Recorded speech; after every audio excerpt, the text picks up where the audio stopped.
Boa tarde, pessoal. Boa tarde a todos. Primeiramente, agradecer a cada um de vocês que se propuseram a estar aqui hoje para tratar de um assunto tão importante, tão notório, que é a cibersegurança. Que é a cibersegurança no nosso contexto do CRIT. Tá? Agradecemos demais a oportunidade, tanto da Nina quanto da Débora também. E não há um palco melhor para a gente poder estar falando, né? Um palco de inovação, um palco de educacional, que é o FJF, de pessoas disruptivas, pessoas tecnológicas, negócios disruptivos, né? Que sempre tentam inovar. Antes de mais nada, tá? A gente quer qualquer ponto, qualquer dúvida, vocês podem interromper, podem levantar a mão que a gente vai estar exsanando, tá? E podem ficar bem à vontade, isso aqui é uma conversa, é uma troca de experiências que a gente quer ter para vocês, para poder até fazer a conscientização com vocês, né? E botar um pouco de luz no assunto que para muitos é muito obscuro, que é a parte de cibersegurança, tá?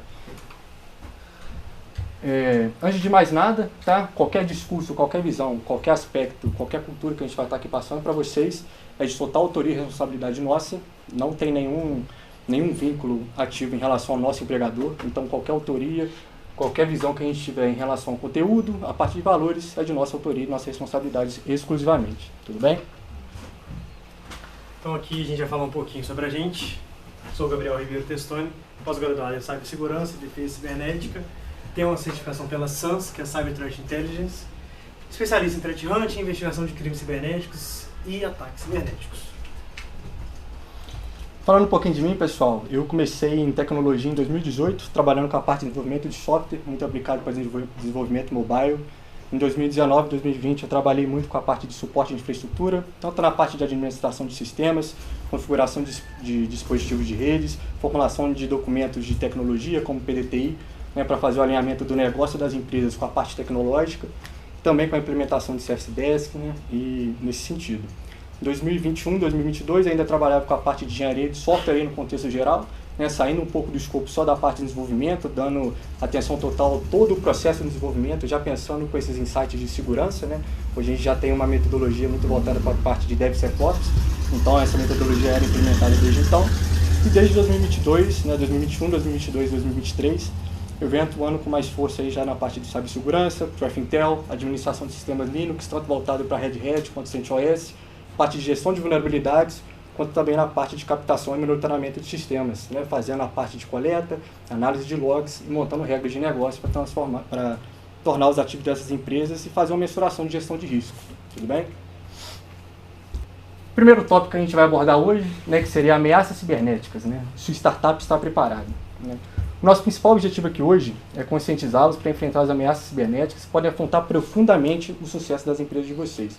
Seja vocês estão aqui por interesse de conhecer um pouco mais sobre cibersegurança, ou que você já tem algum negócio com uma maturidade um pouco maior ou um pouco menor em relação às startups, né? Porque cibersegurança não é simplesmente lidar com infraestrutura, com sistemas e com ativos. Cibersegurança é sobre pessoas, são sobre sonhos, e né, principalmente aqui voltado para o nosso nicho das startups, para a gente poder fazer a manutenção desses sonhos que vocês estão construindo, que é tão difícil, né, e mitigar a probabilidade de, por falta de alguma negligência em cibersegurança, vocês poderiam ter realizado desde o início do processo de desenvolvimento de vocês, né, não correr o risco de ter algum incidente que pode acabar com os sonhos de vocês lá na frente, que poderia ser mitigado fazendo boas práticas desde o início.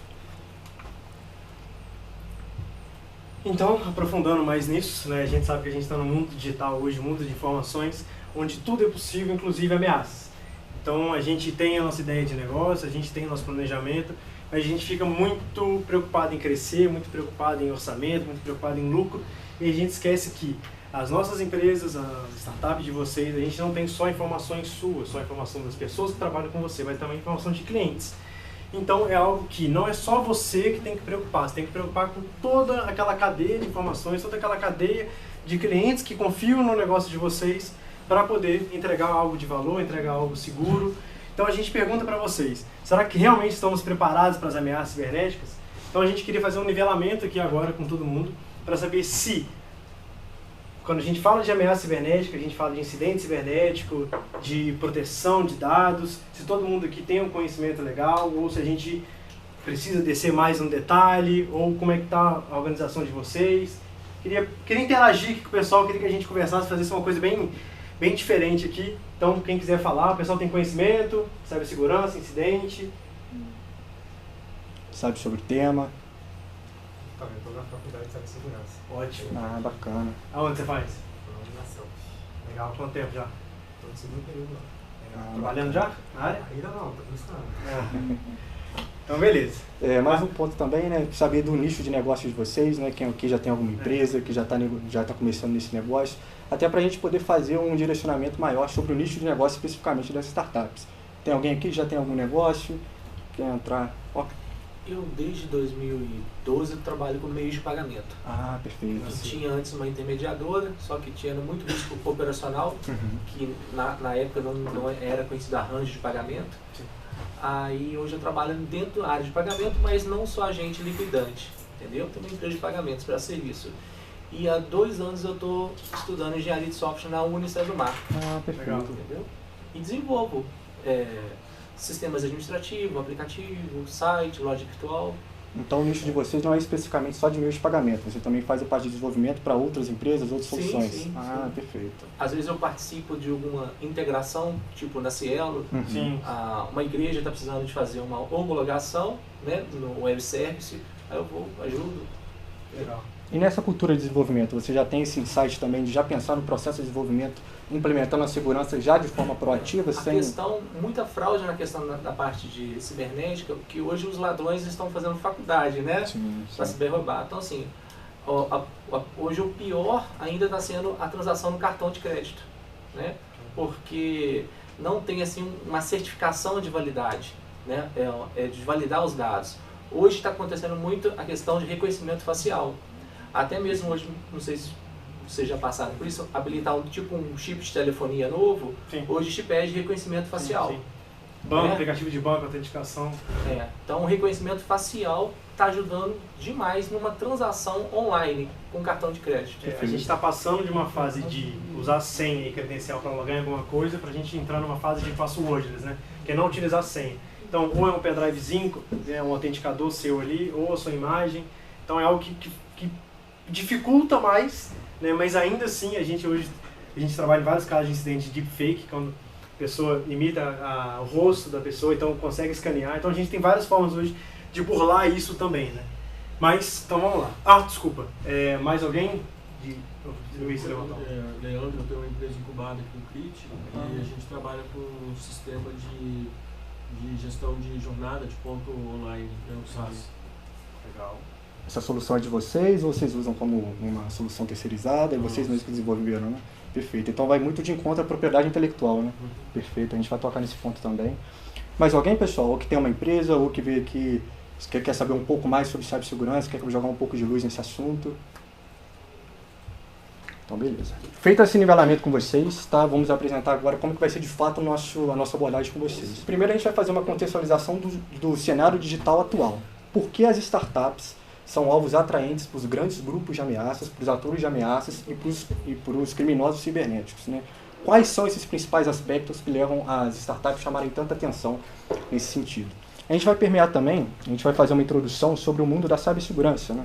Tanto em suas características, seus principais aspectos, como funciona a colaboração entre as equipes de segurança, tanto do SOC, os times de Incident Response, os times de Threat Intel, que é o nosso ponto focal hoje da nossa apresentação, como também o time de compliance e ética funciona para fazer a parte de regulamentação, adequação dos processos, tanto a LGPD para as empresas que trabalham hoje no Brasil, quanto para a GDPR para quem quer também ter o contato com o cliente externo, né? De forma posterior, a gente vai poder fazer essa abrangência sobre o cenário do Threat Intel, né? Temos um especialista aqui, né, certificado pela própria GIAC, para a gente poder conversar sobre esse assunto. Então a gente vai mapear como o Threat Intel ele é o cérebro das operações para aumentar a maturação dos processos, tanto do SOC quanto de resposta a incidentes. A gente vai usar casos reais que Acho legal falar o que é SOC.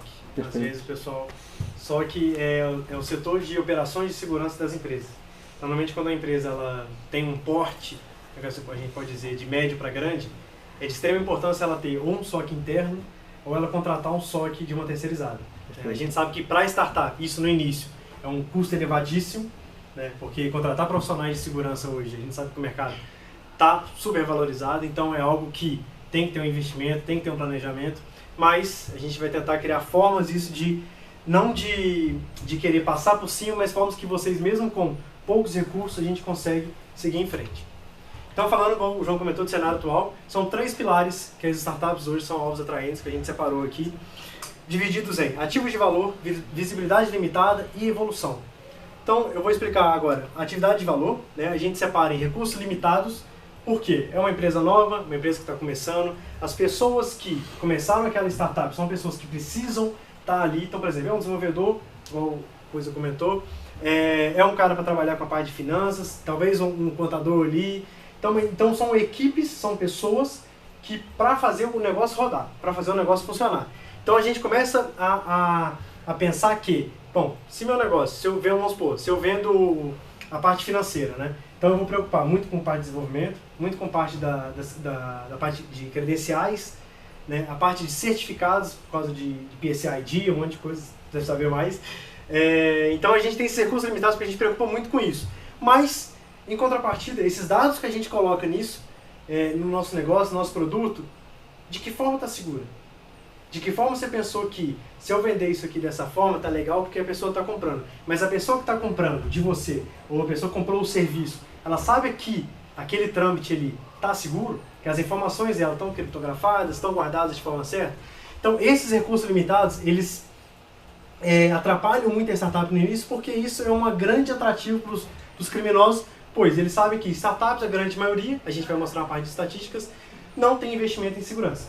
Né? A gente está muito preocupado em vender o produto, em crescer o negócio, que é outro pilar, né, do que a cultura de crescimento rápido, né, já passando para o próximo aqui, porque a gente criou a startup, né? A gente criou a startup, a gente quer vender mais, quer contratar mais pessoas para ajudar a vender, a gente quer fazer parceria com outras empresas. Então o crescimento, o objetivo de vocês é sempre crescer muito rápido. Então isso também é um ponto que chama muita atenção para os atacantes. Por quê? Se você está lá, né, dando certo no seu negócio, vendendo, fazendo parceria, pode chegar um atacante muito bem vestido, muito bem estruturado o negócio dele ali, e falar assim, olha, quero fazer uma parceria com a sua empresa. E o que garante que essa empresa que está querendo fazer parceria contigo, ela não é uma pessoa que está querendo tirar informações de você, roubar a sua ideia, saber como funciona. Então a gente tem que ficar ligado, saber relacionar com essas pessoas, saber conhecer com quem que você está negociando, criando parcerias, porque os atacantes hoje não é só hackear, sabe muito bem disso, não é só hackear, não é só injetar um código ali, hoje é muito mais estruturado, é muito mais inteligente. Por isso que um dos principais tópicos nossos aqui hoje é o Threat Intelligence, que é inteligência de ameaças, que a gente vai passar para vocês explicando isso. E voltando à parte de dados valiosos, né, que é o que a gente comentou, não é só informações suas, né, são informações de pessoas que trabalham com você, são informações de clientes que acreditam no seu negócio e compram o seu serviço, que você também tem que proteger. O outro pilar, né, visibilidade limitada, já voltamos naquela etapa de recurso limitado, porque você monta a sua equipe de startup, a sua equipe de negócio que é necessária para vender o produto ou para montar a estrutura do seu negócio. Então, com certeza, a falta de consideração para a gente saber que essas equipes, que muitas vezes são compostas por empreendedores, por desenvolvedores, que podem não estar totalmente cientes dos riscos cibernéticos ou como mitigá-los. A gente comentou aqui, né, a parte de desenvolvimento, mas a parte de desenvolvimento segura, de OPSEC, dá uma precariada ali no serviço. A gente não tem isso desde o início, né? Por exemplo, se a gente for colocar exemplo prático aqui do GitHub, por exemplo. A gente monta a nossa estrutura de negócio. Beleza, nosso produto é um software, a gente criou esse código, colocamos no GitHub e colocamos no GitHub, tipo assim, de uma forma de facilitar o trabalho em conjunto. Né? Então você tem uma equipe de desenvolvedores, você coloca no GitHub para poder todo mundo desenvolver ao mesmo tempo ali, fazer o pull, o push. Só que, se ali tem um ID de algum usuário, se tem um ID que representa a sua empresa, ou um cartão, ou até uma senha que está criptografada ali, que hoje descriptografar informações é uma coisa que não é tão difícil para as ferramentas que já tem hoje no mercado. Então é algo que desde o início, de você começar o seu Hello World ali, a gente já tem que estar preocupado com segurança. O próprio GitHub, né, ele implementou recentemente também essa parte que você não consegue subir credenciais direto no próprio GitHub, né? Já era uma prática muito usual, todo mundo subir credenciais de acesso. Agora você tem que encapsular ela dentro de uma variável de ambiente. Você sobe essa variável de ambiente, ou seja, mesmo de forma compartilhada, você não vai ter acesso direto às informações. Isso é até uma mudança de postura que a gente consegue ver no próprio GitHub também, como forma de implementação.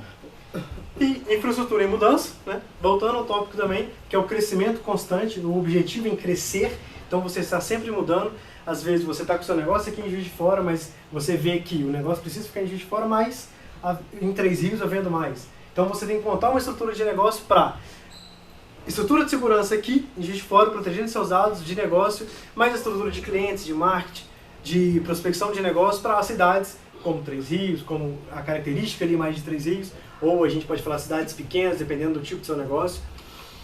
E o outro pilar, a evolução, né? Por você ser startup, nem sempre você consegue criar de tudo, né? Você sempre tem que contratar ferramentas de terceiros para ajudar na continuidade do seu negócio.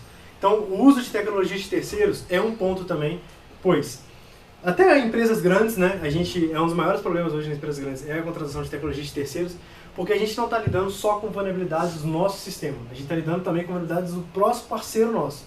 Então, se eu sou uma empresa de software e eu preciso contratar um CRM, e esse CRM tem uma vulnerabilidade, vocês entendam que não é responsabilidade minha a vulnerabilidade no CRM ter encontrado ou ter sido explorada? Não é. Mas você não seguiria o seu negócio sem um CRM. Então você precisa contratar e você precisa estar atento às vulnerabilidades. Por isso que o time de SEC, o time de Threat Intel, mesmo que for uma pessoa ali para fazer nos dois, né, a gente sabe que a startup começa com poucas pessoas, tal, mas pelo menos um para ter esse conhecimento, né, a gente tem que ficar atento às vulnerabilidades que estão saindo. O Zero Days é uma coisa muito complicada, né? Não vou entrar muito em detalhes assim, porque a gente vai para uma parte muito técnica, mas Zero Day é quando é uma vulnerabilidade que não está listada, que não é conhecida. A pessoa entrou no seu software ali, viu uma coisa, por exemplo, página de login, ela viu que tem uma exploração de XSS, que é de injeção de script ou de códigos para você poder logar numa plataforma sem a credencial certa, e você não tem como controlar aquilo, né? Porque como é que você vai testar todos os buracos que você tem na sua empresa? Então por isso que você tem que ter uma pessoa especializada com conhecimento para isso, né? Ou contratar um serviço de segurança. E a reputação, né? Esse é um ponto muito importante, porque como as ameaças cibernéticas hoje estão em ascensão exponencialmente, os cybercriminosos eles começam a fazer fama com empresas pequenas, porque é mais fácil tirar dinheiro, é mais fácil de chegar e é muito mais fácil como é que eu posso dizer, de mexer com a base ali. Por quê? Você teve aquele seu investimento inicial, montou suas parcerias, então você está com aquele seu dinheiro investido. Às vezes, o dinheiro que você tem guardado para alguma emergência ali não é o dinheiro de um resgate, né? Que a gente sabe que os resgates de incidentes cibernéticos são milionários, eles pedem bitcoins, criptomoedas. Então a reputação acaba com a sua empresa. Por quê? Se você sofrer um ataque, o que garante que o cliente que comprava com você vai se sentir seguro de comprar uma segunda vez? Então agora a gente vai entrar no cenário de cibersegurança, num cenário geral abordando os setores, como eles se interagem, né? A gente não vai tentar se aprofundar tanto porque é um assunto maçante, mas é bom vocês terem conhecimento de todos os tópicos que a gente vai abordar ali. Então, por favor, qualquer um que tiver dúvida em alguma sigla ou um tópico ali, levanta a mão ou para a gente, porque a gente gosta do assunto aqui e a gente vai embalado. Então, pessoal, começando agora um pouco sobre o cenário da cibersegurança em geral, tá? Cibersegurança, a gente pode definir ela como campo destinado a proteger sistema, seus dados, informações digitais contra ameaças cibernéticas. Sempre levando em conta que todos esses dados, informações e sistemas, eles são vinculados ao quê? São pessoas, são sonhos. Então, cibersegurança nada mais é do que cuidar das pessoas no mundo digital. Isso engloba também uma gama de táticas, tecnologias e procedimentos projetados para identificar, mitigar e responder a essas ameaças cibernéticas. A gente vai passar sobre 3 principais tópicos, tá? Que seria definições de ativos digitais, definições de quais são as ameaças cibernéticas e quais são os objetivos de fato da cibersegurança, tá? Começando por parte dos ativos digitais, né? Quais são os 4 tópicos principais hoje de ativos digitais em relação à parte do contexto de cibersegurança, né? São, primeiro, sistemas de TI cruciais, manter as operações da organização, né? Uma das tríades da cibersegurança é a disponibilidade. Então, os sistemas têm que estar a todo momento disponíveis para poder manter a continuidade do negócio de vocês, quanto poder manter a infraestrutura, tá? O risco de paralisação e perdas financeiras se comprometidas. Imaginem certas infraestruturas críticas, hoje a gente vai acompanhando muito também, por exemplo, o que acontece na Rússia, em relação à Ucrânia, como os ataques cibernéticos eles conseguem minar certas infraestruturas críticas. Imagine que você cegar um soldado numa guerra durante 1 segundo, durante 1 minuto que seja, você acabou a guerra. O soldado sem enxergar é a mesma coisa que uma empresa sem poder dar continuidade, ou mesmo uma nação poder, com uma infraestrutura crítica, dar continuidade ao seu negócio, seja do setor de energia elétrica, seja do setor financeiro, seja do setor hidrelétricas e assim por diante. Tá? Infraestrutura vital para a funcionalidade diária, né? Muita gente aí, por exemplo, de setores financeiros, imagina se para o seu sistema bancário você perde sua comunicação. Como é que você vai emitir os pagamentos do dia em relação, seja de folha salarial, seja de transações comerciais?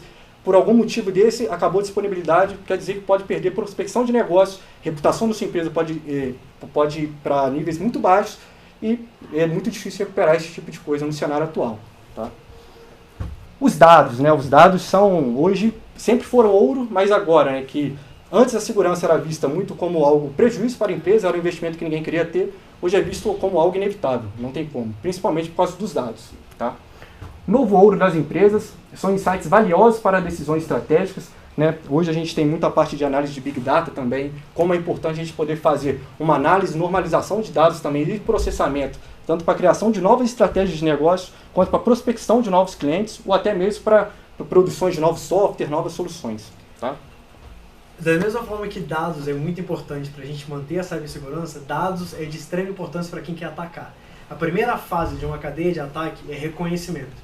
Então ele saber quem são as pessoas, quais são os gostos, as rotinas, os hobbies, com quem que essa empresa ela compartilha informações, tem parcerias, porque para fazer um ataque o cara estuda tudo isso antes para depois montar uma estratégia e fazer um phishing. O phishing é um e-mail, né, que ele tem um intuito malicioso. Então, por exemplo, normalmente você recebe vários e-mails durante o dia, mas você está querendo jogar na Mega, né? Você faz todo dia o seu joguinho na Mega ali, e de repente você recebe um e-mail que você ganhou na Mega. Você sabe que joga, né? Você mostra isso publicamente, ou as pessoas que estão ao seu redor sabem que você joga. Aí você, né, durante você trabalhando lá, e-mail, você recebe um e-mail, olha, Caixa Econômica, você foi premiado. Primeiro momento é de felicidade. Ó, parceiro já até riu, mas o primeiro momento é de felicidade. Por quê? Pô, é uma coisa que eu já faço todo dia, né? Que eu jogo sempre, e fui premiado. Então, a nossa primeira intuição é o quê? Acreditar. Então, se a gente acredita, já dá o primeiro passo para o atacante conseguir fazer um ataque bem sucedido. Então, isso a gente vai falar mais para frente relacionado a ataques, mas é porque dados, da mesma forma, né, como o João comentou, que é muito importante para o seu negócio crescer, para o atacante é muito importante para fazer um ataque bem sucedido e atrapalhar o seu negócio. Alguns pontos principais, né, pessoal, em cima de dados, né? As pessoas mais intencionadas, né, vamos dizer, os criminosos cibernéticos. É intrínseco do ser humano a adaptabilidade, a confiança, você confiar na próxima pessoa. Então, a parte de engenharia social ainda também muito nesse escopo, de como esses atacantes tentam se infiltrar como se fossem pessoas totalmente normais, totalmente alheias aos seus negócios, para tentar criar essa relação com vocês totalmente... né, o ser humano ele acha que está totalmente normal, está totalmente na honestidade, mas não é. É rede social, né? Sim, perfeito. Posto foto com meu filho, passeando, viajando. Então, por exemplo, você vai fazer uma viagem. Primeira coisa que, né, a pessoa que mexe com rede social faz o quê? Posta, estou na Disney, ou estou indo para Foz do Iguaçu. Então o cara já sabe que, por exemplo, se a gente for falar de ameaça física, o cara já sabe que aquela casa que tem aquela pessoa, não tem ninguém. Perfeito. Então a gente tem que tomar muito cuidado com rede social hoje, porque a gente acha que é bonito postar fotos de tudo, né? Mas sempre tenha seu perfil privativo ali, é uma opinião minha, né? Ter um perfil privativo, saber o vínculo de pessoas que estão com você ali, né? A gente sabe que isso não dá certo com pessoas que são digitais influência e eles sofrem muitos ataques semanalmente, né? Porque são pessoas que têm muita vinculação de dinheiro e são muito influentes. Então o cara fazer uma ameaça para uma pessoa que é muito influente, ele ganha muito mais. Né? E a importância também, pessoal, por exemplo, as startups, né? O processo de contratação. Acabou de chegar um funcionário novo na sua empresa. Como que é o onboard de vocês? Vocês apresentam algum tipo de conceito cibernético para eles? Olha, esse dado aqui não pode ser compartilhado. Como é que você vai acessar? Como é que é a forma de manuseio desses dados? O canal mais fácil de chegar hoje dentro de uma empresa são através de seres humanos. O ser humano é o ponto mais vulnerável das empresas. A falta de conscientização, muitas vezes, ela é o principal fator determinante para um ataque muito bem sucedido desses hacks. Tá? Não adianta nada a gente montar isso aqui e o cara pega o notebook da empresa, vai na praça e acessa o Wi-Fi público. Insights valiosos para decisões estratégicas, né, e otimizações de operações e criação de oportunidades. Tá? Agora um ponto crucial, informações sensíveis, né, como ativo digital. Potencial de causar danos significativos se expostos. Não digo só danos significativos financeiros, tá? Em relação a marcos regulatórios. Perfeito, perfeito. Parte de saúde. Saúde, porque, por exemplo, você, né, vamos supor, tem uma doença e é algo pessoal, seu, particular. Imagina se a empresa que você tem contratado, o consultório ali, né, onde você faz seus exames e tal, ela sofre um ataque e está lá, no portal público, a doença que você tem, os problemas que você tem. Isso é algo que mexe muito com o pessoal, né? Mexe muito com você. Então a gente tem que saber muito onde a gente vai depositar esses dados. Então informações sensíveis, né? A gente lida isso com todo dia, né? Vira e mexe a gente tem exposição de VIPs de empresa. VIPs são, né, o board, né, os principais diretores ali, são os maiores pontos focais das empresas. Isso também equivale muito para a startup, né, que é o empreendedor ali que teve a ideia, uma pessoa que está com ele, o sócio ali, são os principais focos, né? E pensando também no potencial destrutivo de certas informações serem disponibilizadas sem consentimento dessas pessoas, né? Você pode acabar com uma vida, sendo você proprietário de dados dos seus clientes, dados qualquer dado que esteja relacionado à sua empresa. Você tem total responsabilidade sobre a manutenção, a forma que você faz a segurança desses dados, tá? Vocês estão lidando com pessoas, vocês estão lidando com sonhos dessas pessoas.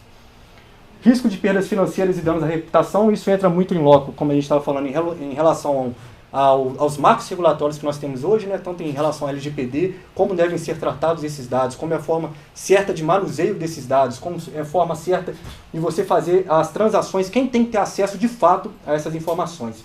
Risco de perda financeira e danos à reputação perfeito, implicações legais em caso de vazamentos. Ponto principal, eu acho que o ponto crucial, principalmente para o nosso nicho de hoje, que a gente está falando das startups, propriedade intelectual. Né? Startups, nós estamos falando de conceitos de pessoas disruptivas, ou seja, saem do contexto geral para criar soluções inovadoras. São muitas vezes soluções que, se copiadas, se disseminadas, a startup perde o seu valor de negócio. Porque qualquer um vai poder começar a fazer a replicação, qualquer um vai poder vender essa solução como se fosse de autoria própria, e a startup não vai ter mais controle sobre o monitoramento e a manutenção dessas informações. Tá? Diferenciação no mercado. Propriedade intelectual está intrinsecamente ligado à parte de diferenciação no mercado. O que difere a sua empresa, o que difere o seu negócio, é o que difere você do seu concorrente. Então é algo que tem que ser mantido, tem que ser compartilhado, tem que ser conscientizado entre as pessoas da empresa. Tá? Representa valor e vantagem competitiva e necessidade de proteção rigorosa. Métricas rigorosas de manutenção, métricas rigorosas de gerenciamento das informações de propriedade intelectual. Mais uma vez, confidencialidade. Acesso somente a quem deve ter de fato acesso a tal informação. Né? Pode passar. Agora vamos falar um pouquinho sobre ameaças cibernéticas, tá, pessoal? Malware, né, programas maliciosos que podem danificar os sistemas, né, tem sua propagação acelerada com mais dispositivos conectados, ou seja, um malware, uma vez que ele consegue entrar na rede da sua empresa, a forma de agregação, a forma de disseminação desse malware, se não for contido, se não for isolado em tempo hábil, ou seja, a rápida resposta do time de incidentes, a rápida resposta do time de SOC na detecção, a parte da aplicação da inteligência pelo Threat Intel, né, é fundamental para tentar inibir ou mitigar o máximo do prejuízo, do prejuízo potencial que esse malware pode causar a essas empresas. Tá? Quando chega já nessa etapa aqui, né, tem a cadeia de ataque, né, são 7 passos, mas quando já chega na parte de malware, ele já fez o reconhecimento total da sua empresa, ele já sabe o que ele tem que criar para explorar a vulnerabilidade que você tem no seu sistema ou no seu negócio. Tá?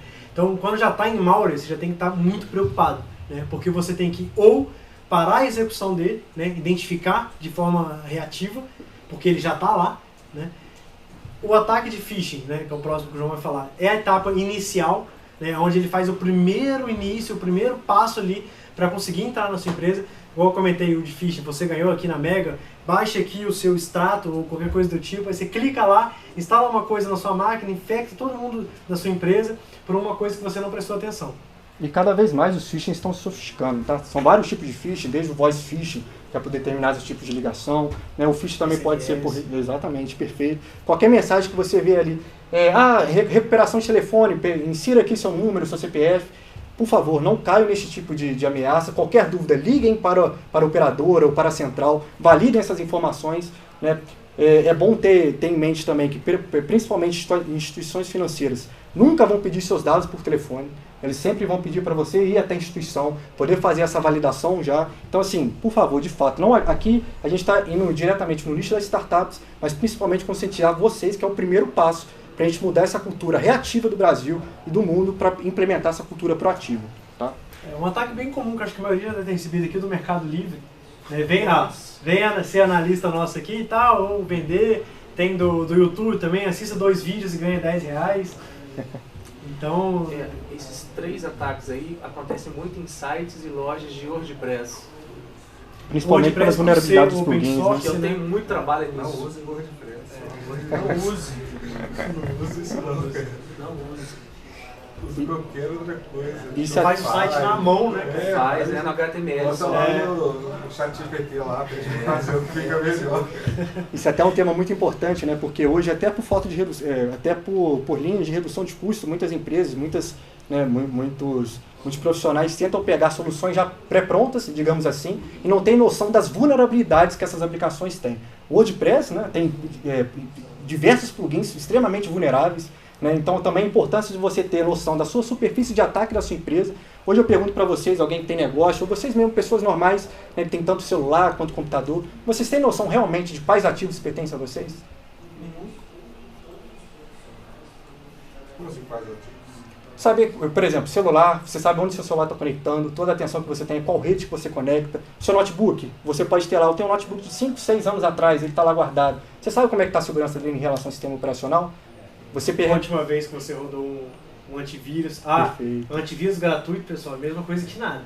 Perfeito. Tá? Então, a última vez que você verificou, formatou o computador, uma coisa bem simples, fácil de fazer, salva seus arquivos em nuvem, no backup, dá uma formatada no computador.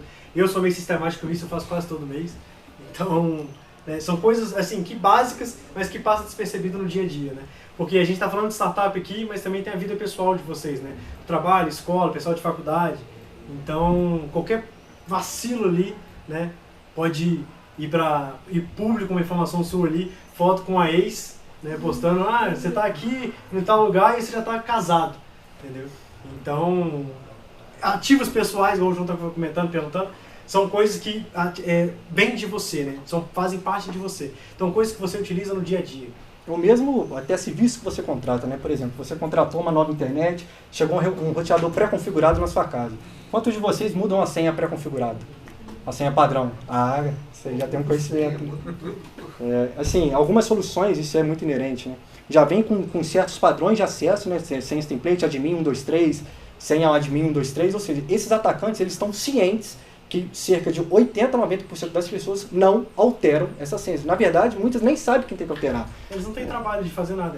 Já tem ferramentas que já tem essas senhas pré-cadastradas, né, que são os word lists, que dão um enter ali e acha a senha. A gente já vai que a vida já é tão corrida, se a senha já vem pronta, se a Já vai, né?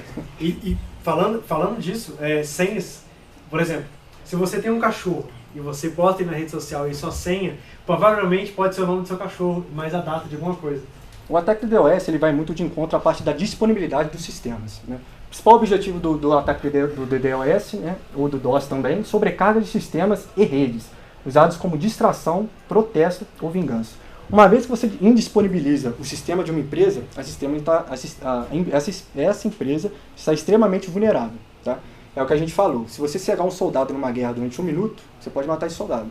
Então imagina você cegar uma infraestrutura crítica, né, seja uma rede de hidrelétrica, seja uma rede financeira, por alguns minutos, por algumas horas, o quão drástico pode ser energia de hospital. Nossa, perfeito, cara, perfeito.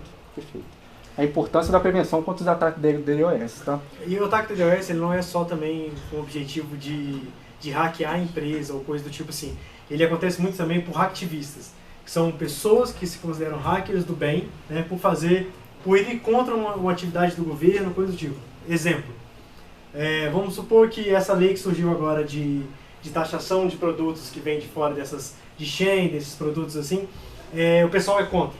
Então vem um grupo hacktivista do Brasil, ele manda ataque de DDoS nas infraestruturas do governo para destabilizar e falar assim, e posta, né, na rede social, somos contra essa lei do governo, vamos disponibilizar o sistema do governo durante uma semana e tal. Então, às vezes nem é para conseguir algo, né? É mais uma liberdade de expressão. Ataque de DDoS hoje acontece muito e provavelmente as startups sofrem muito com isso, porque para você se prevenir de um ataque de DDoS, você precisa implantar balanceadores. Isso já é um custo alto, né, para empresas de pequeno porte, empresas que estão em crescimento, né, rápido, né? Pode. O ransomware, também como a quarta ameaça cibernética que a gente vai repassar, ou seja, só fazendo um leve briefing, a gente passou pelo malware, passou pelas táticas de ataques de phishing, ataques de DDoS e entrar em ransomware agora. Ransomware, software ou processo, muitas pessoas são levadas a pensar que são apenas softwares, não, softwares ou processos que criptografam dados do usuário. Então, exemplo prático. O cara chegou, fez o reconhecimento da sua empresa, fez um ataque phishing, você caiu, o seu colaborador caiu, baixou um arquivo, esse arquivo vai ser aonde, né, esse malware, esse vírus, vai ser aonde o atacante ele vai fazer a persistência. Ele fazendo a persistência, o que eu quero dizer quando ele faz persistência? Ele criar um acesso para ele de algum usuário, admin, né? Porque ele vai ter acesso a tudo, ele vai acompanhar o que acontece na sua empresa ali, a rotina, como os usuários são criados, então ele vai pegar esses padrões, né, e vai se enturmar ali no meio da galera. Beleza, depois disso, ele vai começar a criptografar esses dados. Né? Quais dados? Dados financeiros, dados de negócio, dados de parcerias, dados que se forem ao público a sua empresa fecha. Né? Vamos botar no texto claro assim. Beleza, então ele começou a criptografar isso tudo, então ele começa uma conexão C2, né? Command and Control. O que seria? É quando a sua empresa está aqui, o cara sobe no servidor em tal lugar e ele começa a fazer a conexão de um lado para o outro, passando os arquivos encriptografados que estão aqui para lá. Isso muitas vezes passa despercebido, porque são sempre conexões de como é que eu posso dizer? Conexão de rápida transmissão, rápida transmissão, né? Porque ele sempre passa arquivos pequenos, porque se ele passar todo dia 1 mega, 15 megas ali, né? Se vocês monitoram a rede, é uma coisa que vai passar despercebida. Agora, se ele passar 15 gigas, né? Ou a sua operadora, seu ESP, vai te dar um alerta ali, ó, tem uma transferência grande e vai chamar a atenção. Então, provavelmente, a maioria dos casos, a maioria das vezes, são arquivos pequenos, até ele montar um montante que ele chega isso ao público, ele trava o sistema inteiro da sua empresa, porque ele criptografa tudo, né? E não é uma criptografia que a gente está acostumado, por isso que é ransomware, é uma criptografia própria deles, né? Então esse processo é o ransomware, né? É o processo do início ao fim, dele pegar essa informação, dele manter a persistência na sua empresa, encriptografar os dados mais importantes, sensíveis, fazer esse montante, começar a mandar para fora da sua empresa, porque na hora que ele vir com aquela telinha de sua empresa está hackeada, você perdeu os acessos, seu negócio já está tudo público e ele pede um resgate. Você tem 6 dias para pagar $1 milhão para a gente não expor esses dados. Mas o que garante se você pagar se esses dados não vão ser divulgados? Então, uma vez que você sofreu um ataque ransomware, na estatística a gente vai mostrar, a chance de você continuar um negócio é muito difícil, porque você perde credibilidade, você tem um investimento muito alto nesse resgate, né? A gente está falando de $1 milhão aqui, de uma empresa de pequeno porte. Se a gente for falar de empresa grande agora, igual um incidente que a gente trabalhou na semana passada, um ESP da Colômbia, ESP é o Service Provider, né, que é o provedor de serviço, de internet, que ele parando, todas as empresas que têm relacionadas a ele então a gente está falando de coisa de bilhões de dólares aqui. Né? Então o ransomware, ou ele é um software, né, que o cara já executa e criptografa tudo, ou ele é um processo de início ao fim de um ataque bem sucedido. Quer falar algum ponto? Eu estou pensando nisso num ataque desse, a empresa do Elon Musk, a Tesla, dos carros autônomos. Perfeito. Atacar a segurança, Hoje, autonomia. Hoje o assunto Quantas do mundo vidas hoje, matam aí, né? Nossa. Hoje o assunto do mundo é ataque por GPS, sinal e satélite. Né? Porque hoje a gente está tudo, por exemplo, eu tenho uma máquina de lavar lá em casa lá que se eu quiser mandar lavar por aqui no meu celular, ela começa. Então é tudo sinal hoje, né? É tudo à distância. Então o cara que ele pega o controle de um satélite, ele tem um controle de, por exemplo, se ele pegar um satélite da Tesla, ele tem um controle de vários carros. Né? E os hackers estão cada vez mais aperfeiçoando suas táticas. Né? Então as vulnerabilidades hoje, né, estão voltadas para muita parte de atualização também do GPS que a gente tem, né, desses satélites, porque são extremamente vulneráveis. E você pensa assim, mas quem usa de fato um GPS? Quem usa um sistema de localização? Grandes petrolíferos, você não vai conseguir fazer a captação de petróleo, fazer pré-sal, sem ter um GPS. Ou seja, a qualquer momento que um hacker conseguir invadir um sinal de transmissão de um satélite, ele pode conseguir também chegar a infraestruturas extremamente críticas, como por exemplo... Nos Estados Unidos foi um caso parecido. A rede de energia elétrica lá dos Estados Unidos, as das maiores, parou por causa de um ataque cibernético. Quantas famílias, quantas empresas ficaram sem energia? Hospitais, né? Hospitais, os grandes têm geradores, né? Os pequenos conseguem, né, de alguma forma ali reverter a situação, mas se a gente vai falando de uma hidrelétrica, né? Vamos falar de infraestrutura crítica. Se eu tenho acesso ao software SCADA de uma empresa de hidrelétrica e eu falo assim, cara, se você não me pagar tanto, eu vou abrir as portas e vai inundar igual a cidade de Marianas, né? Que foi um incidente, não foi por ameaça cibernética, foi por falha humana. Mas imagina se fosse para uma falha cibernética, o cara escolher vidas, né? Você pode escolher quando você quer matar e quando você não quer, né? O atacante bem intencionado, ele tem esse poder na sua mão. Posso passar? Pode. Pessoal, até aqui. Tá? O que a gente está tentando fazer? É uma abordagem mais geral. A gente não está tentando descer tão tecnicamente a baixo nível, mas é para a gente poder fazer uma disseminação do conhecimento, instigar em vocês essa curiosidade sobre o tema, né? E, né, sempre que vocês puderem, tiver qualquer dúvida, qualquer ponto, a gente está aqui para poder tirar as dúvidas. Tá? Os objetivos da cibersegurança, né? A famosa tríade CIA, tá? Onde a gente pega o primeiro conceito de confidencialidade, né? Isso também é muito implementado, como eu disse anteriormente, na abordagem do Zero Trust. Antigamente, né, as empresas falaram, vou botar um firewall de borda, vou proteger tudo que vai vir do lado de fora para aqui para dentro, então estou tranquilo. O advento do Zero Trust vem com aquela arquitetura aqui, do perímetro externo e o perímetro interno também pode estar comprometido a qualquer momento. Ou seja, confidencialidade, acesso restrito a quem realmente, de fato, precisa ter acesso a essas informações. Tá?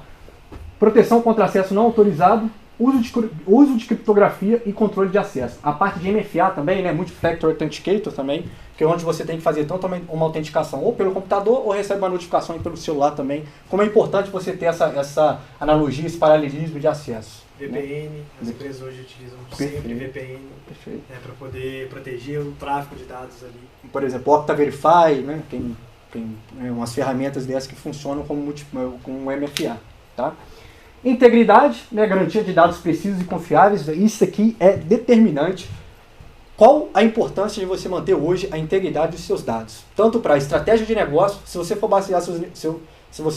basear as suas estratégias de negócio em dados que podem estar comprometidos, quer dizer que todas as suas estratégias oriundas desses dados vão estar formuladas em dados totalmente errôneos. Ou seja, vão ser estratégias erradas, processos errados, que vai gerar só prejuízo, né, posteriormente. Então, qual é a importância de manter a integridade desses dados? Tá? Prevenção contra alterações maliciosas ou inadvertidas. Disponibilidade, né, sistemas de dados acessíveis quando necessário, e entra diretamente na parte de ameaça cibernética que a gente falou do ataque DDoS, que é a proteção contra ataques como DDoS, que você consegue deixar o sistema de uma empresa totalmente inoperante por um período de tempo, seja ele curto, médio ou longo, dependendo do seu nicho de negócio, dependendo da infraestrutura que você faz essa manutenabilidade. Isso pode ser totalmente trágico para o seu negócio, para a continuidade do seu sonho, e a sua empresa pode fechar. Tá? Agora a parte das equipes de cybersecurity e sua colaboração. Tá? Aqui a gente mapeou as principais equipes que fazem hoje a composição de uma equipe de operações de segurança, tá, de uma empresa. Equipes do SOC, Security Operations Center, Cyber Threat Intel, Incident Response, Ética e Conformidade e o Red Team. A gente vai abordar os principais aspectos relacionados a cada um e também vai mostrar 2 casos de uso que funcionam, como que funciona o trabalho colaborativo entre essas áreas, porque sempre lembrando, TI não é nada isolado. Não, eu sou da área de desenvolvimento, não, eu sou da área de API, não, eu sou da área de interface de usuário, não. Todas as áreas da TI têm que se comunicar, é um trabalho colaborativo e é um dos principais pontos do Threat Intel. Colaboração, disseminação de conhecimento e instrução de usuários. Tá? Começando pela equipe do SOC, né, Security Operations Center, são responsáveis por analistas e especialistas que fazem a parte de detecção, análise e respondem a atividades suspeitas em tempo real. Tá? Então, o SOC, né, a gente fala que ele é muito reativo, né? Então, quando algo acontece, o SOC começa a alertar, a monitorar essas informações, né? E o Cyber Threat Intel, a gente tem 2 vertentes. Tem a vertente preventiva, que é o objetivo principal dele, e a proativa. A preventiva é antes de algo ruim acontecer, né? É o objetivo dele de preparar a empresa, de preparar os colaboradores com as ameaças que estão emergindo, com as táticas, técnicas e procedimentos mais utilizados pelos atacantes, focados no seu nicho de negócio. A gente sabe que a gente não precisa criar uma estratégia que defende de tudo, a gente tem que criar uma estratégia que defende o seu nicho. Então, por exemplo, se o meu nicho é comércio, atacado, eu não preciso me preocupar com ataque à hidrelétrica, né? Eu não preciso me preocupar com empresas que atacam só hidrelétricas. Eu preciso me preocupar com empresas que atacam minha cadeia de suprimentos, né? Então, a taxa de teste de procedimentos, bem como a IOCs são indicadores de comprometimento descendo a texto claro, o que seria isso? Se você está recebendo um ataque de DDoS, tem algum IP que está fazendo uma conexão, que está fazendo uma tentativa na sua empresa ali para desestabilizar. Esse IP é um indicador de comprometimento. É algo que você pode usar para bloquear no seu firewall, no seu EDR, ou até utilizar no seu CIEM como uma regra de block. Para prever, né, e prevenir ataques. E quando ele é proativo, é quando algo está acontecendo em andamento. Então aí a gente entra de encontro com o time de Incident Response, que é quando acontece algo crítico, tem um incidente na nossa empresa, você monta aquela sala de war room, né, que é a sala de guerra, para tentar resolver aquilo da forma mais rápida possível, e quando o incidente response, ele faz de forma interna, para procurar aonde que teve a falha, onde que teve o problema, o Threat Intel ele entra com a forma externa, de saber como aconteceu aquele ataque, quem seria o grupo que está atacando, quais são as técnicas que ele utilizou, porque a gente ligando esses pontos, fazendo essa árvore binária, para quem é de software, entende? Fazendo essa árvore binária, a gente consegue ligar pontos para identificar que, pô, se o cara está utilizando ataque de phishing para atacar, se ele está utilizando esse tipo de e-mail, com esse tipo de conteúdo, com esse arquivo, pô, é o grupo tal que faz assim. Então a gente sabe que a gente tem que criar uma metodologia de defesa para esse grupo.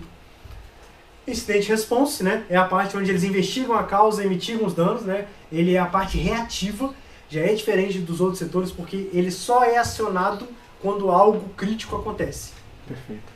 Entrando agora no escopo do ética e conformidade, né, onde está trabalhado principalmente a disseminação desse conhecimento, a educação desses usuários, tá? Estabelecem políticas de segurança, educam os funcionários e garantem a conformidade legal e ética. Não adianta nada você ter todo um centro de operações estruturado, todas as equipes bem estruturadas, se você não tem bem delimitado no seu negócio, seus processos, suas metodologias e como suas conformidades regulatórias devem seguir diante do seu negócio, né? Como eu disse anteriormente, né, a gente até trabalhou junto em 2019 na formulação de um PDTI que seria o Plano Diretor da Tecnologia e da Informação, que tem que estar totalmente direto, ligado ao nicho do seu negócio para estar andando em conjunto. Qual a importância de você ter um PDTI bem formulado, ter o conhecimento total da sua superfície de ataque, ou seja, você conhecer os ativos que estão vinculados à sua empresa, para você poder fazer a molduração e fazer a conformidade em relação à LGPD, seja no Brasil, ou à GDPR, para você poder fazer parte de comercialização com empresas de fora do Brasil. Tá? Tem um exemplo simples assim, de ética e de treinamento para o funcionário, uma coisa que acontece muito. Ah, meu usuário não está logando aqui, loga o seu aqui para poder acessar. Cara, isso acontece muito nas empresas e é algo tipo assim, que às vezes o cara que faz isso, ele pode estar de uma forma não maliciosa, né? Às vezes não está funcionando mesmo, mas ainda é errado pedir isso. Ou às vezes ele faz de propósito, vira um insider na sua empresa para poder, mais para frente, ele fazer algo malicioso e ele não vai sair como culpado, vai ser você que escreveu sua credencial lá e perdeu sua carreira, sua fama, porque você sujou seu nome. Né? E quantas vezes vocês também não armazenam as senhas no papelzinho? Vocês estão lá no seu trabalho, vão anotar a senha. O papel hoje é mais seguro do que você guardar no computador, da forma que a gente está de ameaça hoje. Perfeito. O caderninho ali hoje, que antes a gente anotava, hoje ele está voltando, né, com uma forma segura. Então a gente, sem ser o caderninho e armazenando em computador, a gente tem os gerenciadores de senha. Né? O online já é um problema, a gente sabe que quem conhece o KeePass sabe que o KeePass já sofreu vários ataques, várias vulnerabilidades, várias informações de cliente já foram vazadas. Então a gente tem o gerenciador de senhas offline, né? É o que eu utilizo, recomendo o pessoal utilizar, que ele não tem conexão nenhuma com internet, ele só é armazenado no seu computador e de forma KeePass XC, é o que eu uso, o verdinho. Offline. Não confirmo. Não, tranquilo. Porque tem o KeePass verdinho e tem o KeePass que é ligado à internet, então tem que estar... o azulzinho é ligado à internet. Então agora o último setor ali, em homenagem ao nosso querido ali, é o Qual é o seu nome, por favor, irmão? Thiago. É um setor totalmente diferente dos outros, mas igual o João comentou, ele está ligado 100%. Por quê? É o Red Team, é quando a gente começa a falar de equipes de pentest. O que seria pentest? Se você é uma empresa de software e você vai vender o seu software para outras pessoas, outras empresas, né, B2C ou B2B, você tem que ter uma... Eu sofri um desses. Aí, ó. Quem foi Você que falou? pentest? Sim, eu estava estagiando na prefeitura e eu pedi para implementar um sistema na prefeitura de sala de reunião. Sim. E aí, antes que fosse feito o processo, foi Eles usam necessário pentest. o pentest. Né? Vamos lá, falando texto claro, o que seria o pentest? Eu tenho uma caixinha, né? Então vem uma pessoa que é especializada em quebrar essa caixinha. Então ela vai pegar essa caixinha e vai ver quais pontos dela tem pontos vulneráveis que podem ser explorados por atacantes. Então ela, né, são meses, a gente tem 3 tipos de pentest, né, que é o black box, é quando você não recebe informação nenhuma da empresa. Voltando, o pentest ele pode ser interno ou você pode contratar uma empresa para isso, tá? Então, os 3 tipos, né? O black box é quando você não tem informação nenhuma, é como se fosse um atacante do zero. O grey box é quando você tem algumas informações que podem te ajudar a fazer esse pentest. E o white box é quando uma coisa já é controlada. Por exemplo, cara, eu tenho um software aqui e a parte do meu software de gerenciamento financeiro, eu quero que o pentest seja feito nele. Então, o cara, ele já sabe qual parte que ele tem que atacar do software, qual seria, por exemplo, algumas credenciais, bases ali, para ele ver O white box é uma forma mais rápida de fazer o pentest, mas é uma forma que também que o atacante não vai saber, né? Mas você precisa saber. Então o pentest ele explora as vulnerabilidades do seu sistema, monta um relatório e ele passa para o seu time de SOC para implementar as vulnerabilidades e corrigir elas. Então o pentest, para quem tem empresa de software, é muito recomendado contratar se você não tem capacidade ou equipe para fazer isso internamente. Agora, né? Agora vamos botar um use case. Você quer falar alguma coisa sobre isso? Pessoal, quem quer tocar algum ponto, quer levantar alguma questão? Alguma dúvida, você que está estudando? Tranquilo? Não. Aqui, existe um contrato de confidencialidade para a empresa que vai fazer esse É o ataque NDA. para não vazar esses dados onde estão as vulnerabilidades? Sim, com certeza. Mas existe uma legislação para isso? Legislação não, mas é um contrato que você, antes de iniciar o pentest, tem que estar claro. O jurídico dos dois lados tem que estar bem claro. Entendeu? Porque a gente vai lidar com informações ali. Então, por exemplo, eu estou lá fazendo o pentest e eu vejo lá laudos médicos, entendeu? Eu, como ética, não leria, entendeu? Mas por isso que tem que assinar, né? Por isso tem que estar bem assinado. Porque se algo vazar e não for interno, você sabe quem foi. Entendeu? Então, o NDA, até para contratar um serviço de SOC, a gente assina um NDA. Tá? NDA, cara, até para o serviço de threat intelligence, SOC, incident response, assina, é claro que de uma forma mais branda do que um pentest, porque o pentest o cara está dentro da sua empresa, mas a gente assina para a gente sempre ficar resguardado, né, de qualquer responsabilidade ali não ser nossa. A importância também, dependendo dos... você analisar e estudar qual empresa que você vai contratar para poder fazer esse tipo de serviço. Sim, né? sim. Analisar se realmente os departamentos jurídicos deles estão alinhados em relação a essas partes de conformidades. Porque muitas vezes, muito se vê aí na internet, não, qualquer um faz pentest, qualquer um faz qualquer coisa. Você não tem noção do perigo que é você contratar um serviço sem você ter... Freelancer de pentest. Perfeito. Você tem, sem você ter essa base jurídica. Tanto sua, né, você contratar um profissional especializado em análise de contrato jurídico, né, principalmente voltado para a área da tecnologia, porque querendo ou não, tecnologia é um mundo jurídico um pouco diferente do usual. Então você ter essa parte de análise interna e também da empresa que você vai contratar. Não é um serviço barato. Sim, né? sim. Mas você pode achar que um conhecido meu faz. Ali pode ser a porta para a sua empresa fechar. Uma parte importantíssima agora. Como trabalhar em conjunto esses setores, essas equipes de operações de segurança. Vamos pegar um use case. Tá? Um phishing sofisticado. Tá? Um phishing sofisticado quer dizer que ele chega direcionado a um VIP, por exemplo. Tá? O VIP chegou na caixa de e-mail do VIP um e-mail suspeito. Tá? O SOC faz a parte dessa detecção, um monitoramento desse e-mail potencialmente malicioso. Tá? Ele é alertado. Tá? Então, quer dizer, o SOC detectou que esse e-mail malicioso chegou na caixa de e-mail do VIP. Só que é o dedo duro da empresa. Perfeito, perfeito. Time de incidente response. Como que o time de resposta a incidentes age antes que esse VIP abra algum anexo relacionado a esse e-mail? O time de resposta a incidente chega, isola esse e-mail, faz uma análise desse artefato através de uma sandbox, ou seja, um ambiente totalmente controlado para poder isolar, não permitir a disseminação desse artefato dentro da sua empresa, ou seja, poder entrar de fato dentro do seu sistema, né? E poder já começar a fazer as atividades de mitigar essa contaminação. Tá? O João falou agora um ponto importante, que às vezes você nem precisa de um time de segurança para fazer segurança. Por exemplo, você está lá trabalhando, né? Por exemplo, o pessoal incubado aqui do CRIT, e você vê que o notebook do colega ali está meio estranho. A primeira coisa que você tem que fazer é tirar ele da rede, né? Para não que infecte outras máquinas ou até o próprio CRIT, né? Se a gente estiver falando aqui. Então, você identificou algo estranho ali, pô, tá abrindo um negócio aqui que eu não abro e tá na tela preta, cara, tira da internet, começa a analisar eles, se for o caso, salva os arquivos mais importantes num pendrive ou num HD externo e formata a máquina e verifica também se esses arquivos do pendrive não estão contaminados, né? Então, um exemplo prático que você não precisa de uma equipe de um software de segurança para fazer isso. É uma coisa que no dia a dia ali é fácil de ver. Nesse ponto, né? Então, onde que a gente está? O SOC detectou que chegou esse e-mail malicioso na caixa do VIP. O time de incidentes e respostas isolou esse artefato malicioso para fazer a análise e realmente identificou que era um artefato malicioso. Aonde que o Threat Intel entra nesse caso? Ele faz toda a análise relacionada às táticas, técnicas e procedimentos que foram utilizados até esse artefato chegar na caixa de e-mail desse VIP. Ele faz a análise dos IOCs que são vinculados a esse possível ataque e faz a parte da prevenção e como fazer a instrução para o time de SOC maturar a detecção e evitar nos seus EDRs que esse e-mail chegue na caixa... Desculpa. Que esse artefato malicioso chegue na caixa de e-mail, né, e faz a maturação também do processo de incident response. Ou seja, o Threat Intel, ele nada mais é do que a aplicação de fato da inteligência em cima dos fatos ocorridos.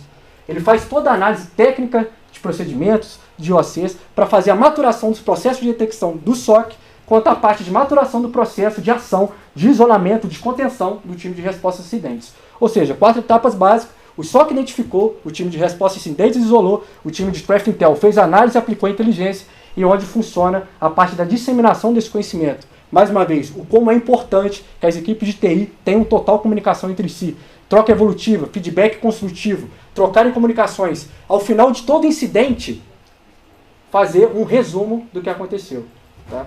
Então agora a gente falando de inteligência de ameaças, né, que é o nosso tópico principal aqui, né, que é as formas que você pode utilizar ali, né, para se prevenir, para criar uma cultura proativa, para você impedir ataques e ameaças cibernéticas.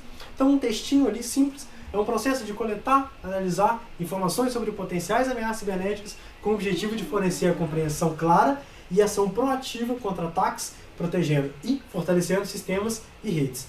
Não adianta nada você saber que o Lockbit, eu comentei, é um grupo de ransomware se você não sabe o que fazer com isso. Para que eu vou criar uma metodologia de defesa do Lockbit se o Lockbit só ataca sistema financeiro e eu, sei lá, eu vendo ovos caipiras, entendeu? Ou eu tenho uma lan house hoje nem existe mais, eu tô velho. Estamos. Então, tipo assim, você tem que saber as ameaças do seu nicho de negócio. E você tem que saber o seu nicho de negócio. Às vezes a gente tem uma ideia muito legal ali, um sonho que a gente tem de montar uma empresa, só que você não definiu o seu nicho de negócio muito bem escrito ali, saber, cara, eu faço isso e eu vendo isso. Né? Qualquer coisa fora disso não é do meu negócio. Né? Então a gente tem que definir esse processo desde o início. Essa parte, então, a gente trabalha muito com a parte do planejamento, então é importante definir esse escopo. Né? Beleza, vamos lá. Então aqui alguns tópicos, né, que eu vou entrar aqui para explicar a parte de inteligência de ameaças, que são pontos positivos e coisas que a gente pode aplicar no dia a dia, né, e o objetivo desses 4 pontos, né, que a gente vai ter no final. Então a gente falar, primeiro, conhecimento é poder, né? Não adianta nada você ter informações de várias coisas se você não tem poderio cibernético do que fazer com aquilo, né?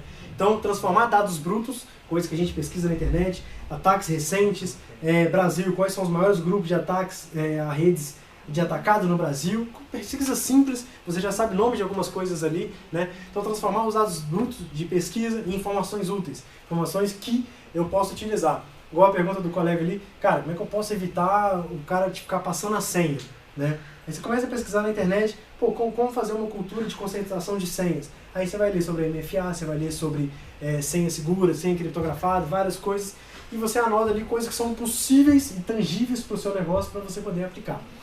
E inteligência acionável para tomar de decisões.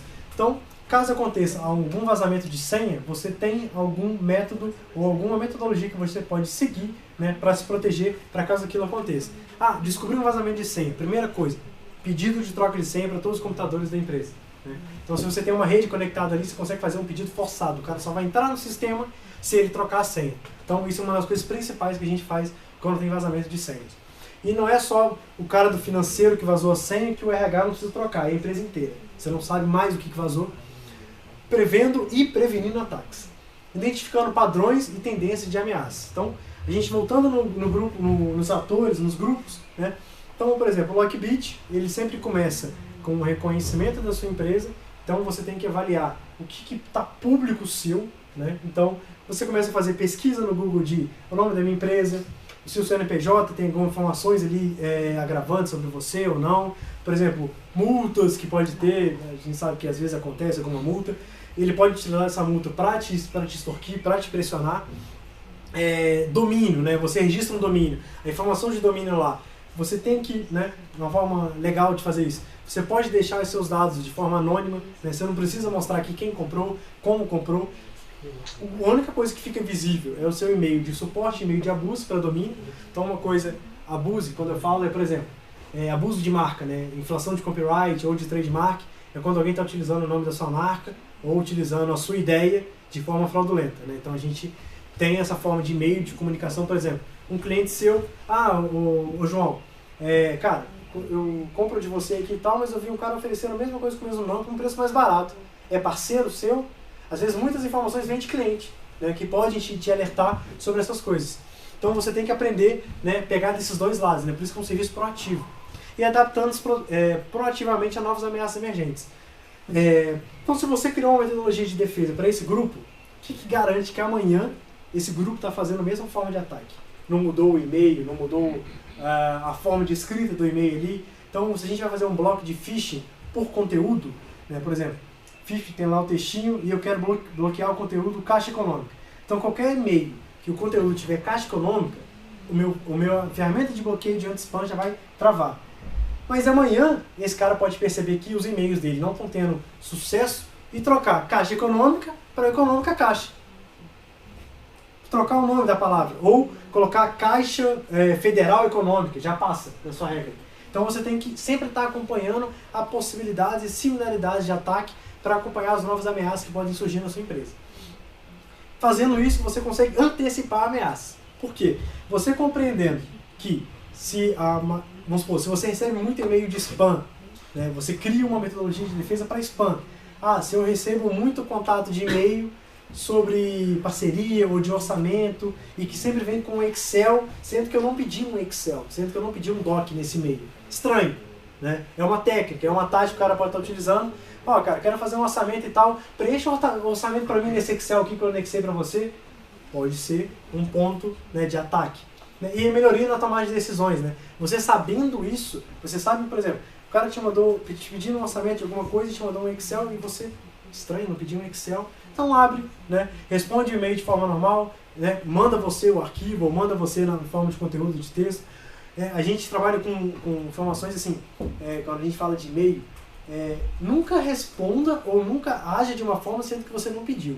Então se eu estou conversando com alguém sobre orçamento e o cara pergunta, mas quais setores você tem na sua empresa? Ou quais outros produtos que podem estar relacionados que eu posso utilizar? Já começa a estranhar ali, né? Não estou falando que você tem que desconfiar de qualquer pessoa, de qualquer cliente, mas você tem que ficar atento, porque às vezes o cara que sorri, que te dá bom dia, é o cara que no outro dia está fechando a sua empresa. Perfeito. Então, investimento estratégico, se você sabe que a grande parte de ataque na sua empresa é através de e-mail, você tem que investir numa ferramenta de spam, né? Ela pode, anti-spam no caso, né? Ela pode ser cara agora, mas a longo prazo ela pode te dar um retorno, ela pode te dar uma preocupação menor, né, do que você está agora fazendo manualmente, um por um, coisa do tipo. Eu estou falando de spam, de e-mail, que é mais fácil de explicar, mas a gente tem ataques mais bem planejados, né?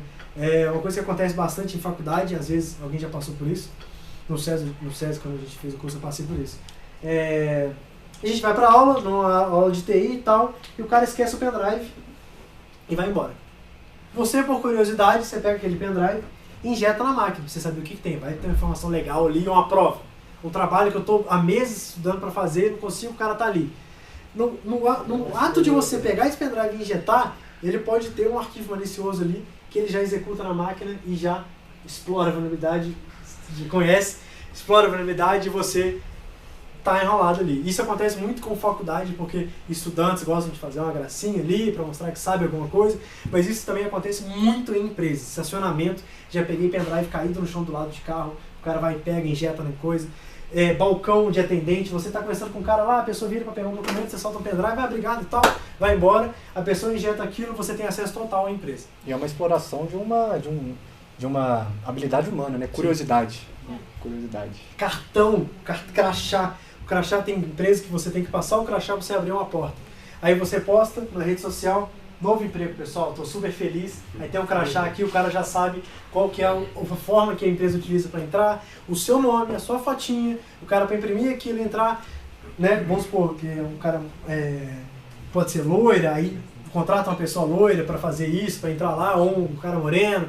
Então, tipo assim, existem várias formas da gente atacar uma empresa hoje, eu consegui acesso privilegiado, né, para ter as informações. Uma tática muito simples também que acontece nos escritórios de mais de TI ou empresas que tem computador, você está lá sentado trabalhando, o cara passa aqui para pegar água, ver o que você está fazendo, ou na hora que você está digitando uma credencial, ou o cara para do seu lado assim, pô, cara, estou com uma dúvida nisso aqui e tal, e você está olhando o documento e o cara está no seu computador assim. Então isso se chama shoulder stuffing, né, quando você está fazendo a análise por cima do ombro, né, da pessoa. Então tem várias formas de ataque que a gente pode utilizar, não, que os atacantes utilizam, né, para poder parar o seu negócio. A própria parte de como você também lida com seus lixos, né, os dados da sua empresa, tem uma técnica muito conhecida também que você faz a vasculha do lixo, procurando informações confidenciais, algo que, por exemplo, você rasa contratos, mas dá para recolar esses contratos, pegar algumas informações, dados sensíveis, até a forma de como você vai reciclar reciclar as informações, reciclar documentos, reciclar ativos, né? Tem muitas... HD externo hoje não adianta você pegar ele e dar um tiro. Perfeito. Ou jogar ele na água. A gente Recuperação consegue de recuperar HD. os dados. Sim, sim. Então a gente juntando esses 4 pontos, a gente consegue chegar a 2 pontos principais, que é um dos objetivos do Threat Intelligence, inteligência de ameaças, que é a adaptação à evolução das ameaças. Você saber que o que você está protegido hoje, amanhã pode mudar, você tem que acompanhar essas mudanças, essa constância. Sabe, segurança, não é? Essa semana, hoje eu vou treinar minha equipe e semana que vem a gente já está pronto, e mês que vem a gente está pronto, ou de ano em ano eu vou treinar minha equipe. Não, é uma coisa constante. Passar a senha para o coleguinha é uma coisa que você tem que treinar o cara sempre. Cara, isso aqui é ilegal, não é coisa, e a gente tem uma documentação na empresa que você assinou que, se você fizer isso de novo, você é demitido por justa causa. Pode ser uma ação que você pode utilizar. E a redução de riscos e custos cibernéticos. Se você minimiza as fontes de abertura, as fontes de vulnerabilidade da sua empresa no início, quando acontecer algo, ele pode ser de um impacto menor, né? A gente tem que botar na cabeça que, mesmo que a gente aplicar tudo que a gente falou aqui, ou ter todas as ferramentas de proteção do mundo, a gente nunca está seguro. A gente sempre tem que saber o quando que vai acontecer. Não é, isso aqui só vai acontecer quando eu deixar essa garrafa aqui, não. Alguma forma o cara vai vir e falar assim, cara, mesmo com essa garrafa aqui eu consigo passar. Entendeu? Então, é uma forma que a gente tem que treinar sempre, tem que estar sempre atento. Não é, cara, eu nunca vou ser atacado. Não, uma vez na vida, ou alguma vez na sua empresa, você vai receber um ataque que pode ser bem sucedido ou não, ou que se for sucedido, pelo menos você está preparado, você tem uma metodologia de defesa que você pode sair do outro lado. Pessoal, muito maçante aqui, acho que eu falei pra caramba. Alguém tem alguma dúvida sobre algum dos tópicos aqui, ou sobre inteligência de ameaça? Eu vou rodar um videozinho aqui depois, bem simples, falando o que é inteligência de ameaça. É um vídeo em inglês, mas tem a legendazinha ali. Eu vou parando ele para explicar alguns pontos relevantes para mostrar como é que é o dia a dia, coisas que os atacantes utilizam, que a gente faz de forma proativa e preventiva para poder defender. Mas se alguém tiver alguma dúvida, antes de eu colocar o videozinho. Some threats we encounter in life seem designed to alert us to danger. Others conceal their true nature, hiding their menace until they've sprung their traps. Cyber attacks fall into the second category, their stealthy methods obfuscating themselves until they've infiltrated their targets and poisoned their victims. That's why Cyber Threat Intelligence, or CTI, plays such a critical role in cybersecurity. Think of it as an early warning system, alerting you to the stealthiest and most damaging attacks out there. CTI gathers information about the digital and online dangers facing an organization. These dangers can be from a variety of sources across an organization's IT ecosystem. The information provided can be used to assess the severity of each threat and then form the basis of a strategy for prevention, protecting the organization from any expected dangers. Cyber attacks are on the rise. Analysts predict that the cost of damages due to malware and ransomware to businesses will reach $10.5 trillion by 2025, up from $3 trillion in 2015. That's more than 3 times the costs in just a decade. It's more important than ever for organizations to do everything they can to thwart threat actors. Why the increase in cybercrime? Attacks have become more sophisticated as the monetary rewards available have risen, and even nation-states are weaponizing threat types such as ransomware to gain international political influence. Simultaneously, the proliferation of toolkits such as the Hive Group's Ransomware as a Service have enabled less technical cybercriminals to rent cyber attack infrastructure for their own use. Or they can now buy access into a corporate system that has already been compromised by an initial access broker. CTI is a potent component of a proactive cyber defense. It can help organizations assess their risk of attack, tailored to their specific behavior, business focus, and IT usage. By uncovering likely areas of threat, CTI shines a light on an organization's ecosystem and the threats it faces. This can form the basis of more data-driven decisions regarding risk and threat management. Organizations can build a security strategy based on a solid understanding of the common tactics, techniques, and procedures employed by threat actors. The result is fewer successful cyber attacks, with defenses in place to ward off more potential cyber threats, greater resilience, more efficient security, and ultimately, lower costs. There are 4 main categories of CTI. The first, strategic CTI, is high level. It includes the overall threat environment, what could motivate attackers, and potential impacts. Strategic CTI provides the basis for long-term planning and helps organizations identify broader industry trends that may impact them, so leaders can devise risk mitigation strategies. The second strategy is tactical CTI. This analyzes how the broader context affects an organization specifically, providing information about vulnerability types and how security teams can act to deliver defenses that mitigate them.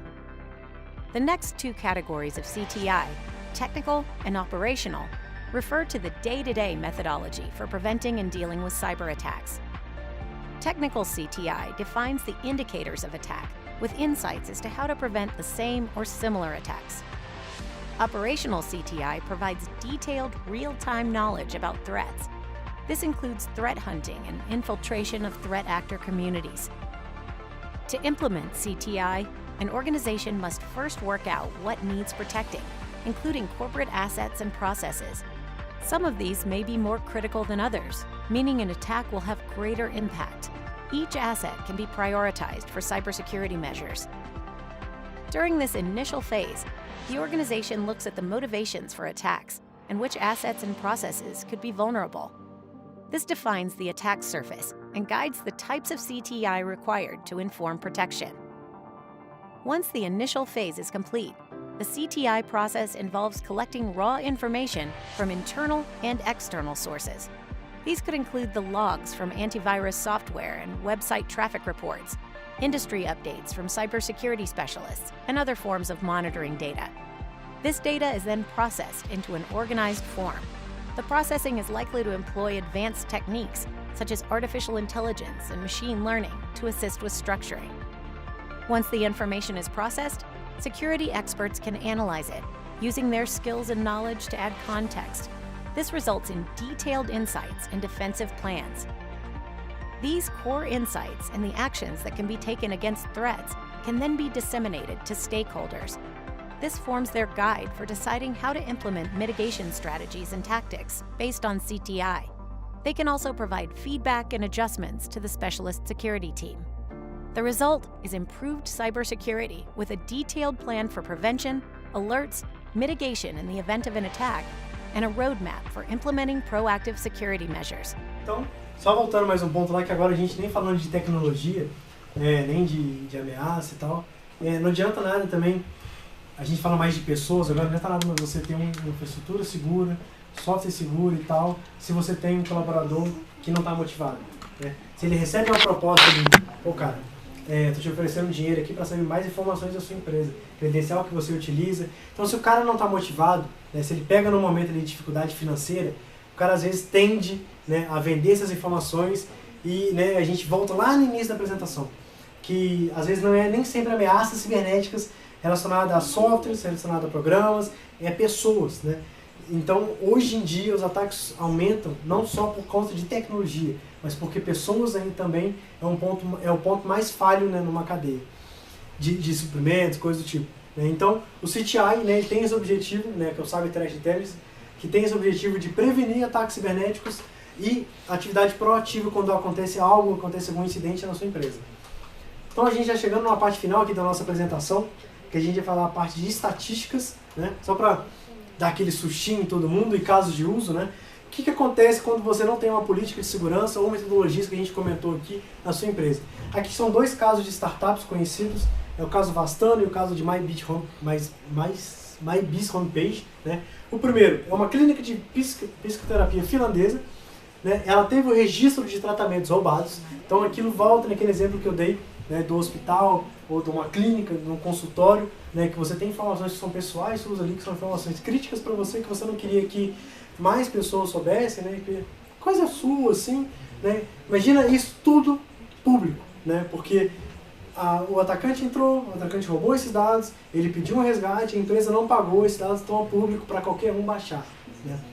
Então, o que aconteceu, né? Ele sofreu esse ataque, começou por phishing, teve o sistema invadido, né? Foi o ransomware que aconteceu no Vastano, né? Então ele teve acesso, criptou os dados, as informações e pediu um resgate. Não teve, postou as informações, ou tirou a chave. E outra, não é só a empresa, o que a gente falou lá no início, não é só a sua empresa que você tem que tomar cuidado.